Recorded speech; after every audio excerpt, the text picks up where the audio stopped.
Just to quickly introduce myself, my name is Gayatri, called G3 in uLawPractice. Um, I'm here probably doing maybe 12th or 13th seminar with Catherine's class. I'm so glad that I've been given this opportunity. Catherine, thank you so much. It's really nice to come here and do these webinars for your students, maybe over the last 3 years or so. It's a pleasure to see a lot of young students, use uLaw, practice uLaw, even when they're in their schools or the colleges. When they come out, they know they're very clear as to what are the expectations from law society and what do they need to do when they're a new entrepreneur themselves, solo practitioners, or when they're a law clerk, or when they're a legal assistant, whatever, it's nice to have this awareness at the very beginning than not know what to do when you're going to be audited or when you're required to submit some documents for your annual report filings and so on. So not just for the sake of law society, but also for your own sake, for your business, for yourself, to understand the health of your firm. You always need a software to understand and report activities, and then most importantly, cater to your clients, service your clients. You need documents, you need invoices, you need docketing to be added into these invoices, and this software helps you with that. So talking about uLawPractice, uLawPractice is a cloud-based software. As you all know, I'm sure you all have your own accesses. So once you're logged in using the user ID password, we focus very much on data security. Hence, you have a two-factor authentication. You can email or text the code to yourself. Logged in, then you get to do various activities. You're able to intake a client. You're able to do the due diligence, conflict checks, virtual verifications, client ID verifications, open files, which is file management, then add their finances, which is financial management. You have trust, general, retainer. If no retainer, then raise invoices, collect payments. We're going to see all of it today, in and out, and talk about disbursements, business expenses, business management, time management, calendaring, professional management, and personal management a little bit to balance out your work-life balance. Really important. End of the day, what we strive for is definitely a part of that work-life balance. So here we are, starting off with client intake, a very simple stage, a very simple phase, but a very, very important when it is going to be starting off with interactions with your client. Intake forms carries a lot of weight because it carries a lot of information that you're going to get one time from your client, like their personal information about the file about the matter that they want to reach out to you for, the confidential information about their file, whatever it is. Try to get them on a single go. Make sure that you have established the connection at the very beginning by sending them a nice intake form. Use a client portal, send them a virtual form, or if they're coming in person, you can hand a client intake form generated from uLawPractice. Once you have the form filled out, you determine their fee structure, whether you're going to charge them a retainer, whether you're going to charge them only a final amount, which means after finishing the work, you just raise an invoice, get paid into your general account, and then depositing retainers into trust account, ensuring to provide receipts. Before all that, drafting a retainer agreement that definitely binds you and your client for every single action.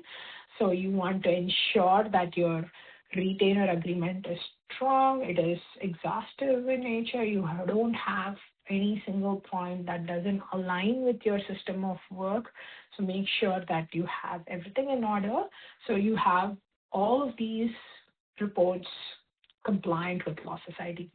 Well, if you're using the software, you are you're free from the ifs and buts. What if this happens, or what if law society comes at you, or what if you're not maintaining compliance. You don't have to worry about any of those things because we have these reports. Those are mandated by Law Society, and we've uploaded them into the respective areas for you to be able to download them with the information, and that will allow you to also download these retainer letters, receipts, intake forms. Then you can also generate something called as non-engagement letter for people who don't continue working with you after the initial call. You don't want them to blame you in the later stage saying that, oh, I thought this was communicated, whereas my court date was there, I didn't see you show up. But they never spoke about retainer. They never came back to you. They just did an initial call. So for people who are, those are called ghost clients, right? So you make sure to classify them accordingly and send them a non-engagement saying, hey, I know we got on a call, but you never got back. We never had any further conversation. So I'm not aware of anything further to be done in this file. Hence, this has nothing to do with me. Send them a little non-engagement letter, say that thank you for your, for approaching us, and we hope to, connect later, something like that. Just like, how these engagement letters, retainer letters, closing letters weigh importance is very similar to that as non-engagement letter. It equally weighs, has that value. And just remember that whenever you don't sign up further with a client, you are just required to send them a non-engagement letter. Talking about retainer, what has to be included? Obviously, it varies from area of practice to the scope of the firm, size of the firm, also their nature, the way they practice. Some people like to get a retainer upfront, and then some people like to get a replenishment. Some people like to get in arrangements, like, they make a retainer arrangement. They would like to get upfront, and then the retainer arrangement talks about the next installments. So it totally depends again on how would you like to pursue this. So you will update all of this, and then your retainer letter or agreement will be including making sure all your responsibilities, your client's responsibilities, your method of communication, preferred method of communication, retainer arrangements, and whether you're doing a flat fee, you're doing a billable time, your course of representation, everything in and out mentioned in this piece of paper, because this is your piece of agreement that's going to be binding for the entire tenure that you and your client are going to be servicing each other. So kindly make sure that this is precise, but at the same time, you have all your points listed out. Well, make sure that your client is aware of it.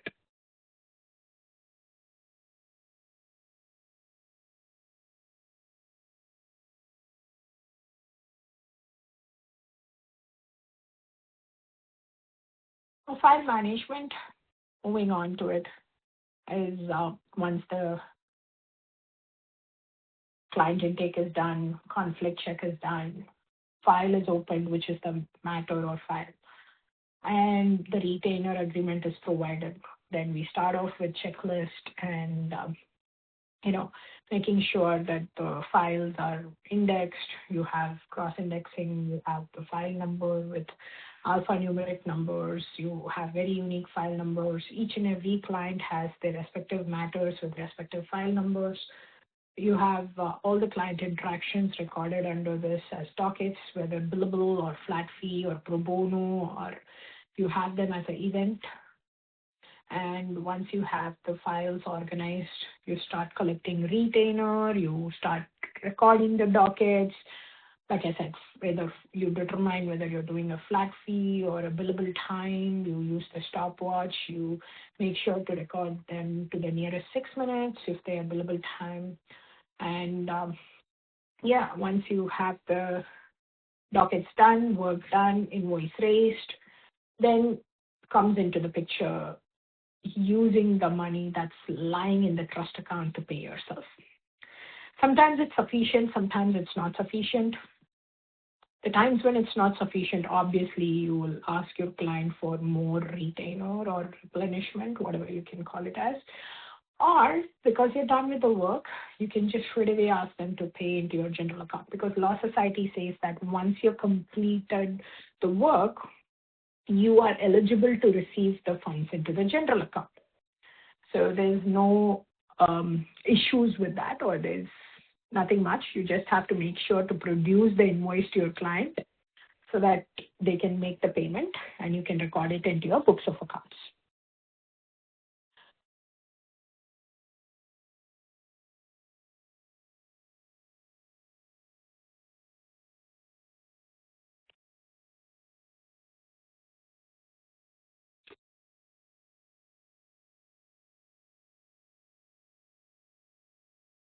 Now, in regards to proper transmission and delivery of invoices, many times in rush, people tend to raise invoice but miss to send it to the client and make the trust transfer.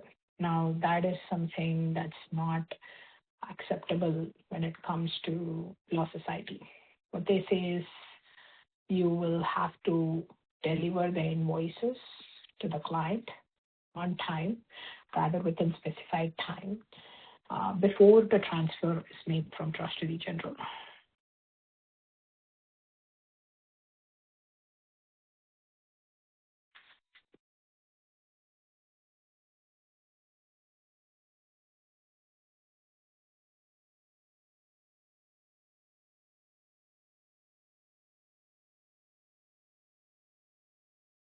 We have,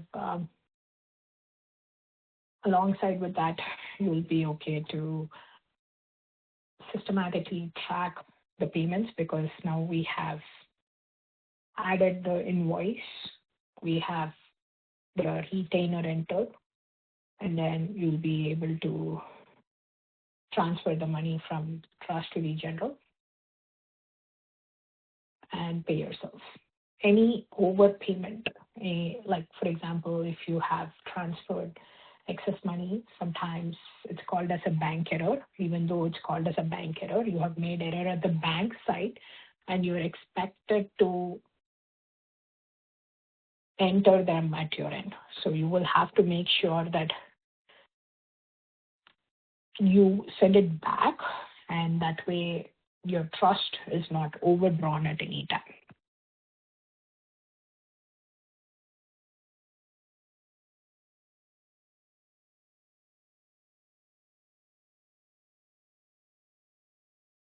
Now, sometimes when we make such errors, it's pretty easy. Like I said, either you can, if it's the error made at your end, you can transfer the money back from general to the trust for overdrawn.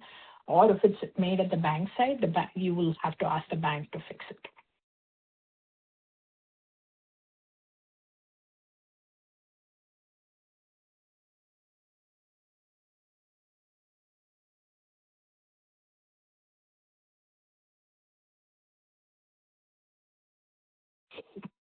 We also have the maintenance of original bank statements to be done from time to time. Cancel checks, duplicate deposit slips, and preparation of financials. That's going to be helpful for you when it comes to preparing the financial statements. Especially these are the transactions that will show up on your expense and income statements, profit and loss, annual other financial statements for your annual budgeting. So making sure that your expense revenue are entered appropriately. So all of these statements can be transmitted, making sure these are going to carry all the data that are relevant to file your taxes, because end of the day, your accountant needs to file taxes, and for the very simple reason for which you're required to maintain your books. not just for the Law Society requirements, but also for your internal firm's health and also for filing your taxes, yearly, annual taxes, corporate taxes, making sure that you have maintained these records, thoroughly tracked payments for both general and trust. Again, a lot of us think maintaining trust on the due diligence is imposed for that reason, but it is important that we also maintain the general accounts to keep up with the taxes, HST, GST, PST respectively, and ensure that all the receipts and disbursements or office expenses are captured appropriately.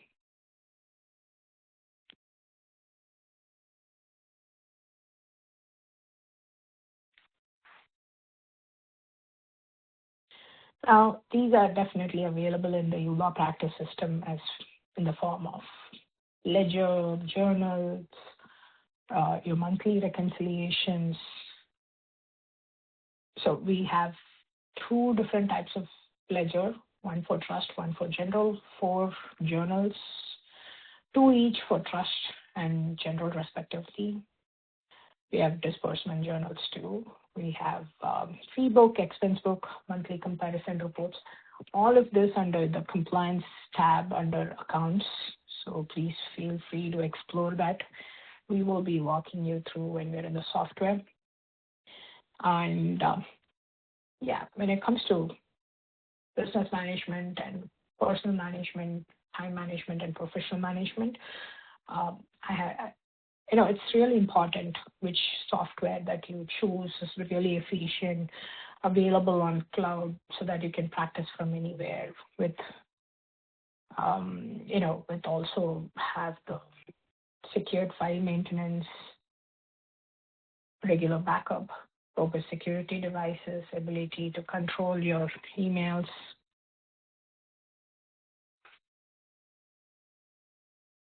Obviously, with professional management, we are required to maintain CPD hours. You all know once you are licensed, you have to start paying your membership fee to your respective associations.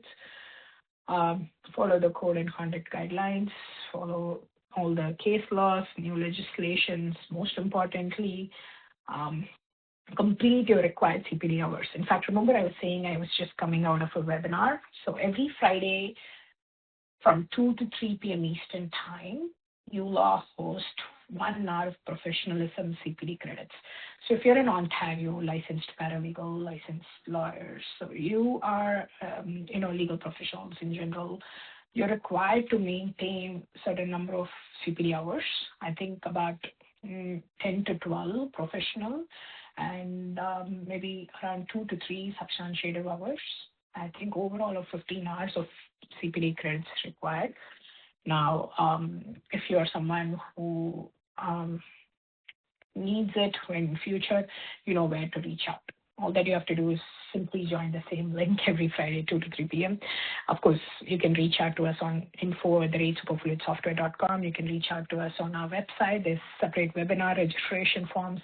So you know the topic, the schedule for the entire year is there. So that's about professional management. Time management, needless to say, one of the most game changer feature that uLaw has had in the past 2-3 years is calendaring. We help to sync your personal calendar with your uLaw calendar, and it's such a game changer. And it's really helpful for someone who's able to do it.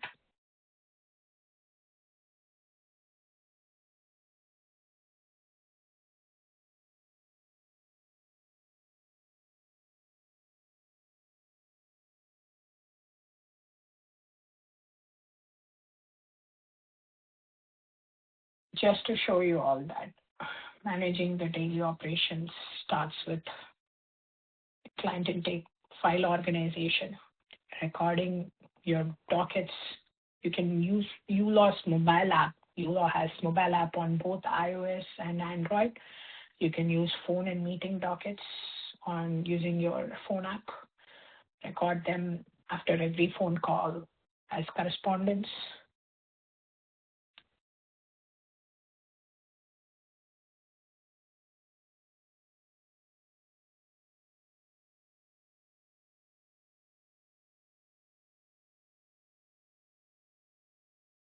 We also have matter status updating after each and every matter in a docket.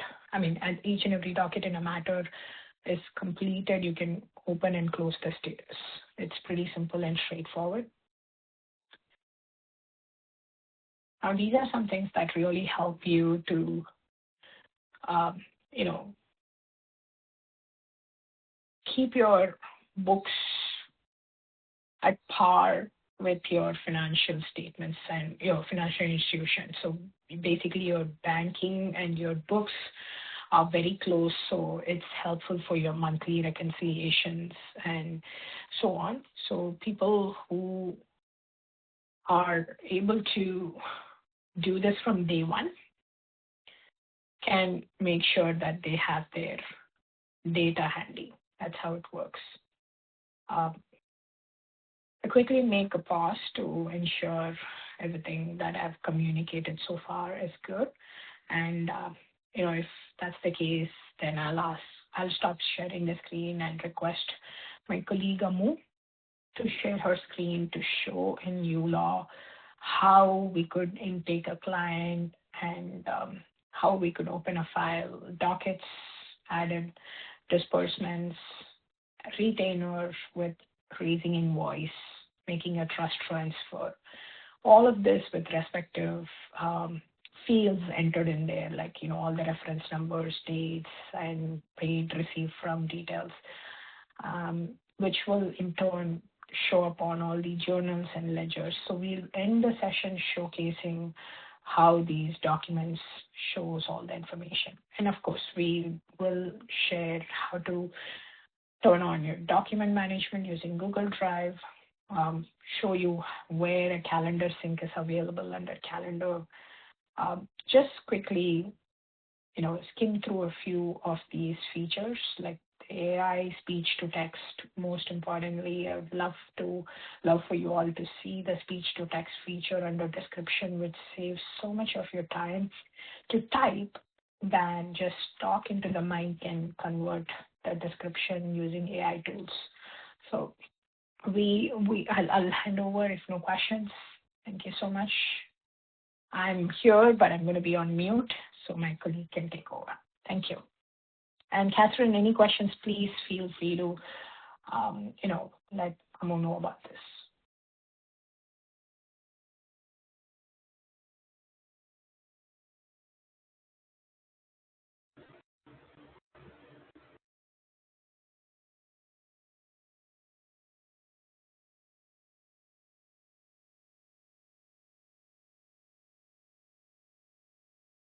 Yes. Hi, Catherine, and hi, everybody. Thank you, Catherine. Thank you, Gayatri, for giving me this opportunity. I hope you all can hear me. Yeah, we can hear you, Amo. Go ahead. Thank you. Amazing. Thank you. My name is Amulya, and I've been part of uLaw team for almost 3.5 years now. And this is my first time actually doing this kind of a seminar. And it's a great opportunity to give whatever I have learned in the past 3.5 years about lawyers and paralegals, and the experience that I have shared with learning along with a lot of lawyers, like learning about accounting and how uLaw can manage and keep your practice a lot more streamlined and efficient. So that is what I'm going to show you here. If you have any questions in between as well, you can just,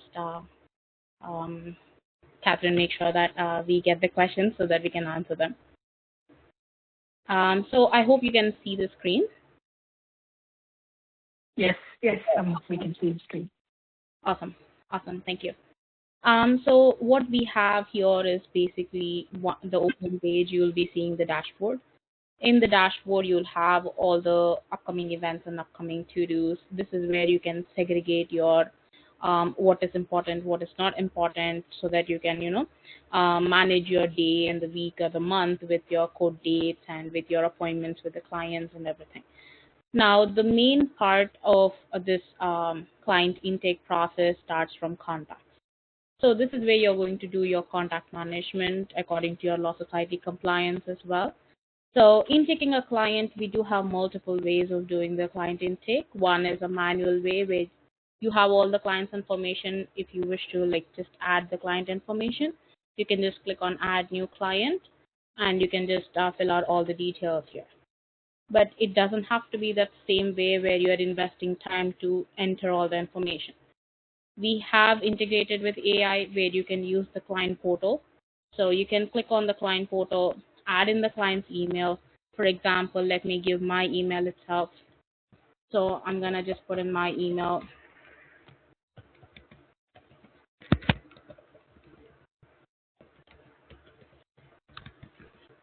And this is a secret key which we will be creating in the settings. So this is something that you don't have to create for each client. It will just be generic, and it will be created once, and you are going to save it for all the clients that you want to send the client intake for. And you do have a bunch of options here to send either email only to the client, or I would prefer email client on myself so that you're also ensured that the client received that email. So I'm just going to generate this portal link. Once I click on the generate portal link, the email will be sent to the client. But if you want to open it, you can just select and copy link here, and then you can open it as well. But let me open my email, and I'm just going to quickly show you how the email will be received to the client. So you're able to see this, right? So this is how the email would have been sent to the client. We would love to learn more about you. Welcome to our firm, and the firm's name will show up here. And then you'll have a bit more information about thank you for taking the time. And then at the bottom, the firm's information will be given as well. So once the client sees this, they're going to click on start here, and they'll be redirected to this particular client intake form. Now, this is both in English and French. If you have French clients, they would also be happily able to fill this form. Now, once the client fills out all this basic information, now some clients might ask us, like, can we customize this client intake form? No, because this is just merely to collect the basic information of the client so that we can help you in creating the contact. Now, what all information that we need for the contact is only here. Additionally, we have a little bit of information about how did they hear about your firm or about you, what kind of a matter that they want you to help with, and then what kind of an ID that they're going to be providing. So these are the only things that we have here that they have to fill out. And once they fill it out and hit submit at the bottom, automatically what uLaw will do is uLaw will create a contact like this for you. Okay. So all this particular contact details will show up automatically. Now, I'm not going to fill out a contact here because I would like to show you a lot more than just filling out the contact, which we all know. So now if you see all of this details, it's whatever is filled in that particular form, you're seeing it here. Now, if you want to like do like a proper PDF of a client intake, you do have an option of that. So we have some some options here given under document generation. So we have a client intake forms that are given here. So you can go ahead and actually send them this particular form if you want to send like a PDF version. This is also like a fillable PDF, so they can just fill it out and send it here. This is another option as well that we have. Okay. Now, all of this, whatever you're seeing, the documents and everything is completely Law Society compliance. Now, according to Law Society compliance, once you take up a client, after the intake, you have to do the conflict check. For that, we have the option here under action, there's a conflict check. So you just have to check all the boxes so that it does the screening properly amongst the contacts, matters, and events. So you will do the conflict check, and then if there's any potential conflicts, they'll be highlighted in red. But most of the clients who you're intaking as a brand new contact, then you would not see the conflicts a lot. But now, because I have created contacts in such a way that it will show up the conflicts, so it's going to show up a lot more conflicts here. So all of these under the potential conflicts are conflicts for this particular contact that's given here on the top. Okay. Going further, after the conflict check, I believe the other important Law Society compliance, one of the checklists is the ID verification. Now, we have two ways to ID verify a client in uLaw. One is the client ID verification, which is basically a document. If you're collecting, so in real life, when you're practicing, you will be collecting the IDs from the clients in two different ways. One, the client will come in person and they will be giving you the ID in person. At that point of time, you can take a copy of their ID, fill out this particular document, and store this document along with that ID in the client's file. That is one way of doing the client ID verification. The other way of doing the client ID verification, uh, yeah, sorry about that. If there is another way of doing the client ID verification is the virtual client verification. Okay. So under action, there is a virtual client verification. So this is something that you can do to the virtual clients. You can initiate this particular verification. So an email will be sent to the client just like how we saw an email sent for the client intake. They will be given a portal where they have to upload their ID.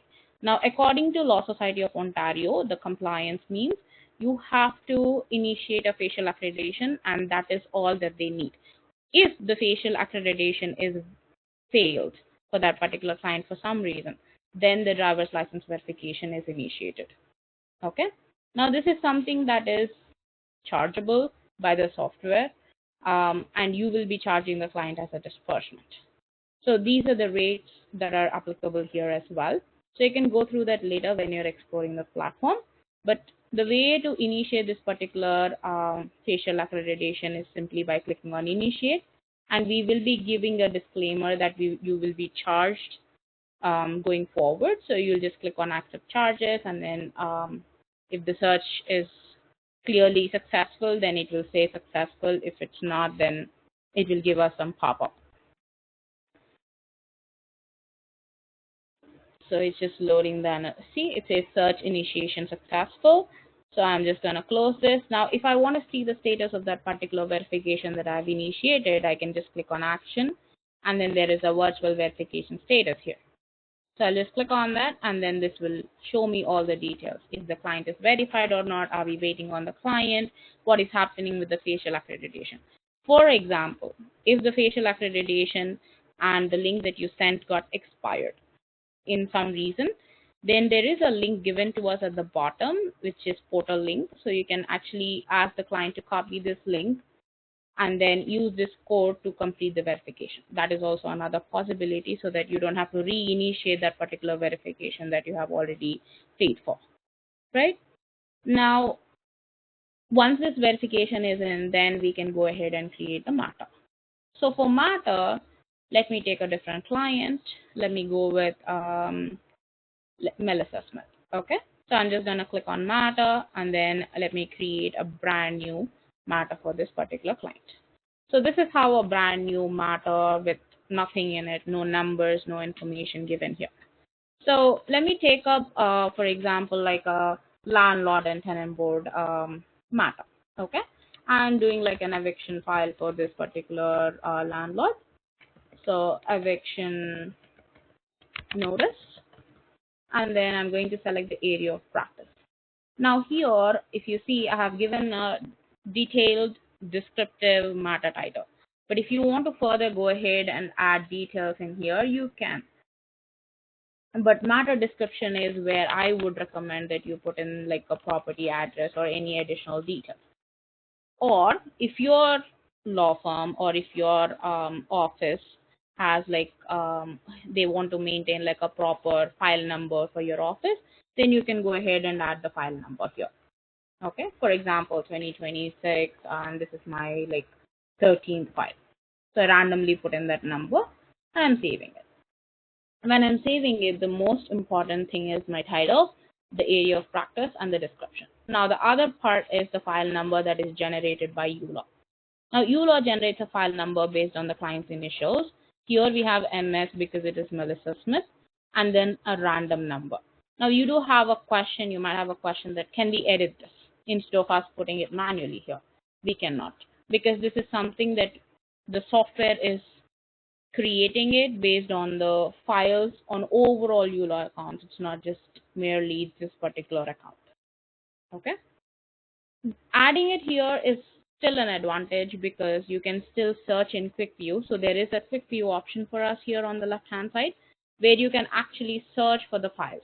So you can use file number, you can use the title, or you can use the description. So in this case, if I want to search by that file number that I have created, which is 2026 number 13, it will give me the file number that's associated with that particular client. So it is still an advantage adding it in the description. Okay.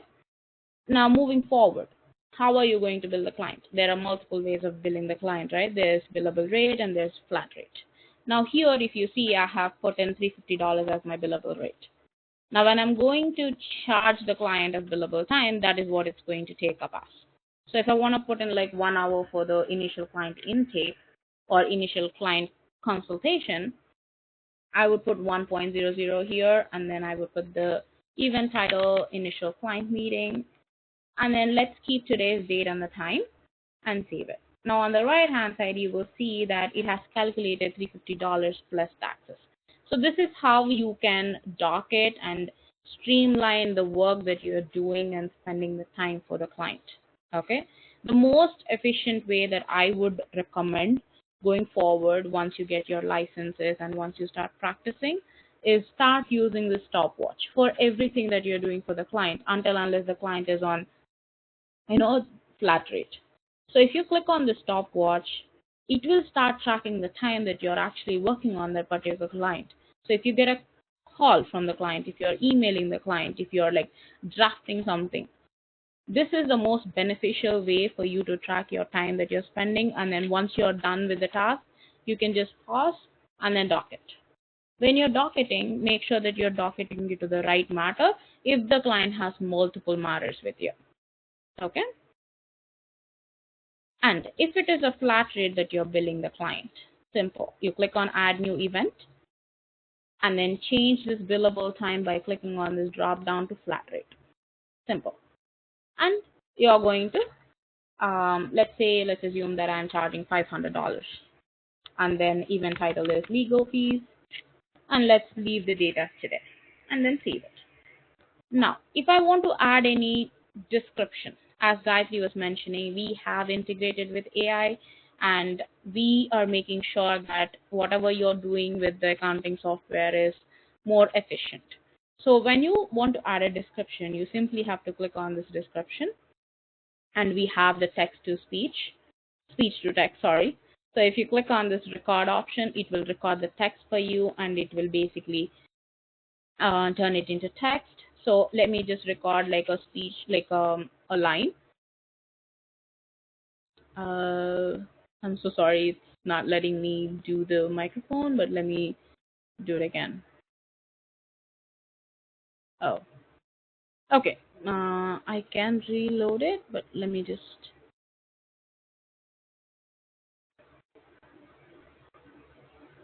I'm so sorry about that, guys.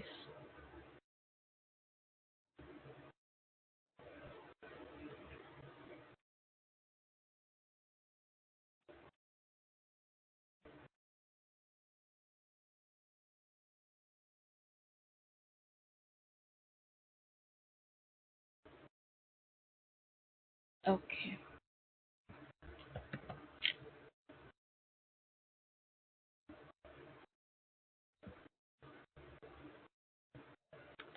There it is. Okay. So I was just talking about the speech to text, right? So I'm just gonna click on record. Hi everybody. This is the matter regarding landlord and tenant board, and the client is looking to evict the. There you go.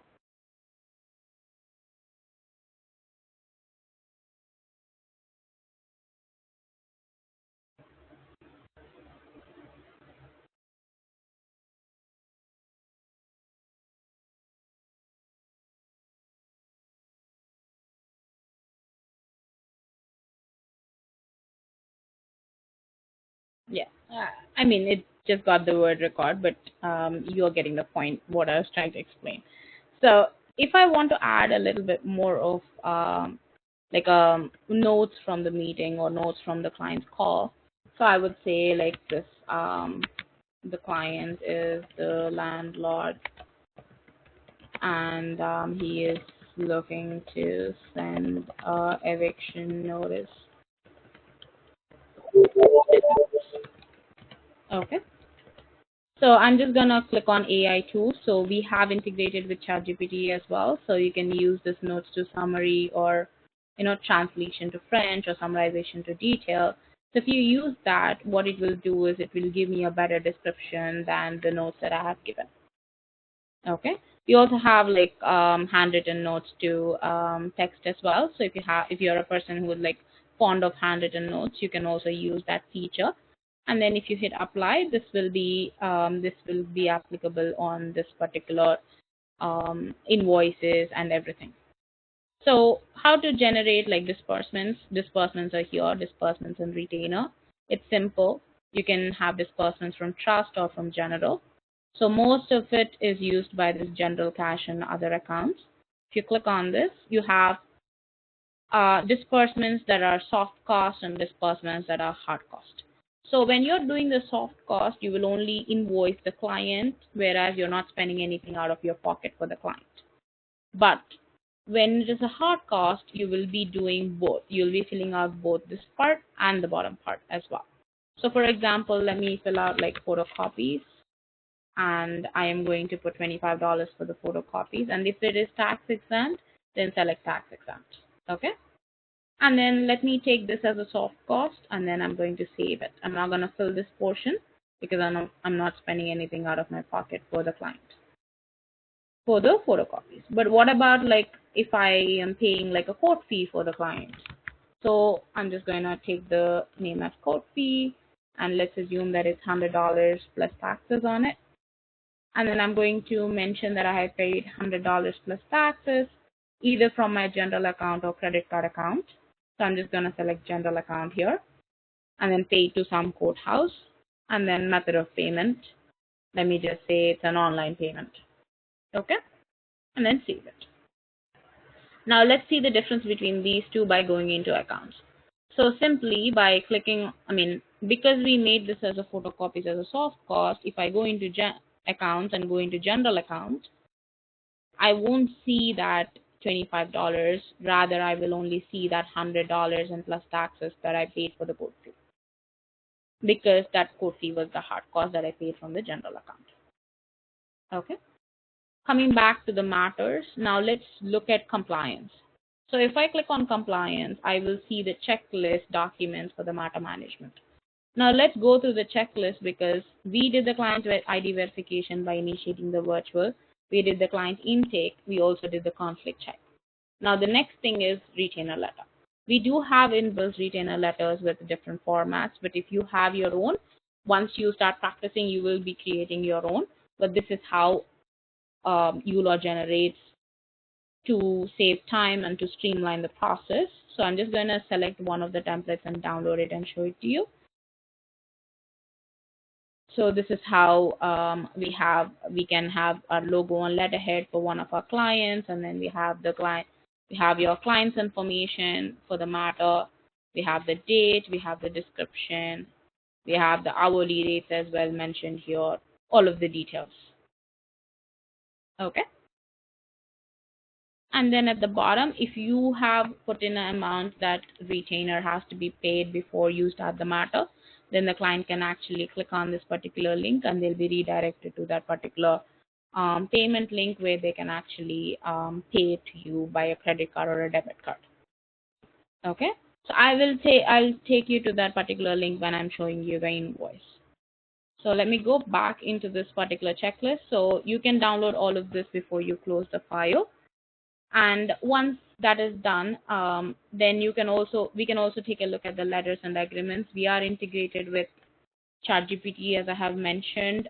We are integrated with AI. So if you want to generate a sample letter which is not included in this particular letters that we have given, you can just give us a document title, and it will prompt you to give us a lot more information, just like how ChatGPT asks you, like, give me this information, give me that information, to provide a little bit more accurate answer. So similarly, it's going to prompt you to enter a lot more information about the document that you want to generate. It will generate the document for you so that you don't have to invest time in creating that particular document. So you can download it in various formats and then you can download it. Now, this is something very useful for you guys because spending a lot more time as a sole proprietor on these particular tasks would be a lot more not revenue generating, I would say. So you can focus on things that you can generate more revenue on, like meeting clients and all of that stuff. So now we also have receipts and invoices, which I'm going to take you to the next. So how to create an invoice in uLaw is simple. You click on invoice, you click on complete, and then you can go ahead and give the document dated. If you want to change the theme, you can change the theme. You can upload your logo and letterhead for your firm's branding as well, for your office branding. And then I would always recommend my clients to do the preview so that you can avoid the mistakes. So once we download this, this is how an automated invoice looks like. Now in this automated invoice, you will see dockets, you will see how the taxes are distributed on this, what is the total summary of that particular billable invoice. If you want to backdate the invoice as well, we can backdate the invoice. That is also an option. But if you see here, we have the firm's details, the client's details, invoice of the dockets, the disbursements that we have added and clearly shown the taxes, and then the total summary. Now, if we have added the trust information will also show up in here. So how do we add the trust deposits and withdrawals is simple. You click on this trust, deposits in trust, and withdrawals from trust. Okay. So when you get a retainer from the client, you click on new retainer, you fill out all this information. So let me just add like like $2,000 of a retainer that I'm getting from the client as an email transfer. And then this is the reference number. Your reference numbers is very important, which you need to take it from the bank and keep a track of, because having the trust ledger with accurate numbers and accurate descriptions is the most helpful thing that you can do to yourself, because we see a lot of lawyers and paralegals coming to us with no information, and we have to figure out, like, we have to tell the client to figure out how, like, where to look at, and most of the things, if they are not able to figure out, then we have to put it under bank error, which is not something that law society is really happy about, right? So it's always good to have your practice managed from the beginning of your practice. So this is how a retainer receipt looks like.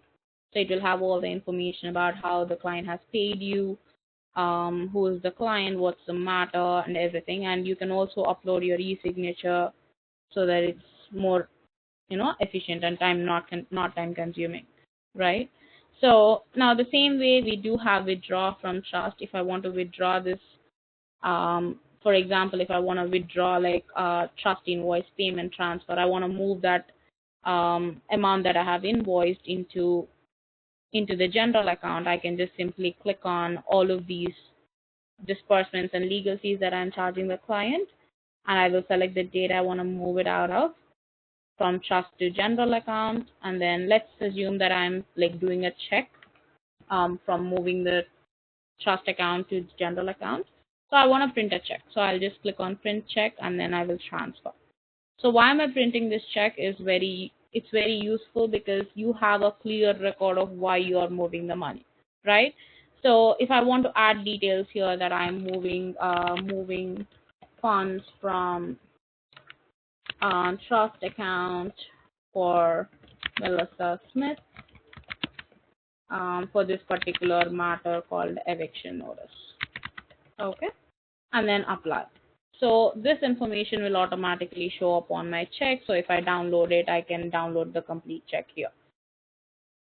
You see, it has all the information. So this is something that I personally would believe that helps a lot, because writing the checks with all the information is another task that you can completely avoid. We also have some other statements here. We have statement of activity, trust plus general ledgers, legal aid. If you're going to do legal aid, you can also focus on that, settlement statements. And we also have court forms, small claims court forms, landlord and tenant board. This is something that I believe very useful for you guys because it's going to save you a lot of time because it is auto-populated and your client's information, your information, and if there's any other additional parties as well, all their information is going to auto-populate on these particular forms. Okay. Now let's go into documents. Where are you going to store all the documents? Now, if you see, it automatically prompted me to go into the Google Drive because in my settings, I have set up my Google Drive. So if I click on authorize for every single matter that I'm creating, it will take me to my Google Drive where I have to sign in. So I'm going to click on this. I'm going to sign in. It's going to ask me for my permissions, which I'm going to give. And once that is done, simple. If you have a Google Drive, if you link it, you can use this file upload option where it's going to do its thing. And then we are going to upload this particular documents that I have created for this particular client. So for example, I'm going to select retainer receipt. I'm going to open it and then upload. It's going to show up here and as well as it's going to show up in my, see, it's going to show up in my drive as well. So if I click on open drive and go to that particular drive where it says uLawPractice and then go into matter, and at 401 I've created this particular folder. I'm going to go in there and see that there is a retainer receipt. Okay. That is how you can manage your documents. Similar way, you can use it for OneDrive as well. But for OneDrive, we cannot use the file upload option yet, but we are working on it because we are making small changes so that it can have a higher impact on all the lawyers and paralegals in our community. So we are still developing. So any changes, anything goes a long way. So now coming to accounts, this is where we are going to focus on compliance, financial management, your year-end documentation, tax reporting, and all of that. So your office expenses is also one of the things that you need to focus not only on the trust part. Now, a lot of lawyers and paralegals come to us saying that we have trust everything, reconcile and everything, but we are not able to take care of the general account. Why? Because they don't think that general account is important, but it is equally important because you're saving time and you're saving a lot of money paying to the accountants. Okay. So why it is important is something that I'm going to show you here. So when you're generating office expenses, it is always recommended that you put an accurate HST amount. So if it is taxable, then put it as taxable. If it is not taxable, then put it as tax exempt. For example, I'm paying my rent or I'm paying my office expenses like gas expenses, meals, travel, and everything. It's always better to record them here so that you don't have to pay or go back and see what all expenses I've done the whole year. Why am I paying so much of HST to CRA, right? So you don't want to do that. So if you want to avoid that, start by entering the office expenses and all the expenses into your general account from day one. So this is where we are going to select the category. I'm going to select that it's a law society fee that you have paid, and it's a fee payment for the month of what is this, February. Okay, and let's assume that the total amount that I paid is about $1,500, and then this is the total. It automatically calculated your HST and the pre-tax amount. Now I paid this out of my general account. Hey, I'm so sorry to interrupt. Looks like Catherine's other class has logged off and yeah, has started and she had to log off this class. No Looks problem. like, yeah, looks like it. I just see the message. Okay. Yes, looks like we have to share the recording. Catherine, sorry that we had to run delayed. This is at 2:10 to 4 p.m. you had said, but 2 to 3 was already a webinar. Sorry, the best we could do it in this time period was this much. We just hope we can share the recording for the rest of them. And I'm sorry, Amu, maybe you might have to cut short it. Catherine, are you still there by any chance? Is the viewer number 60 a student? I'm not sure. I'm not able to. Yeah, looks like it's a support person. Looks like it's a support person. Mhm. Okay. Yeah, sorry about that. Amu. No problem. Thank you. Thank you for the You were really opportunity. great. Just share the last part of the recording, probably. Yeah. Okay. Thank you so Yeah. much, Yeah. Amu. Thank you. Thank you. Bye. Bye.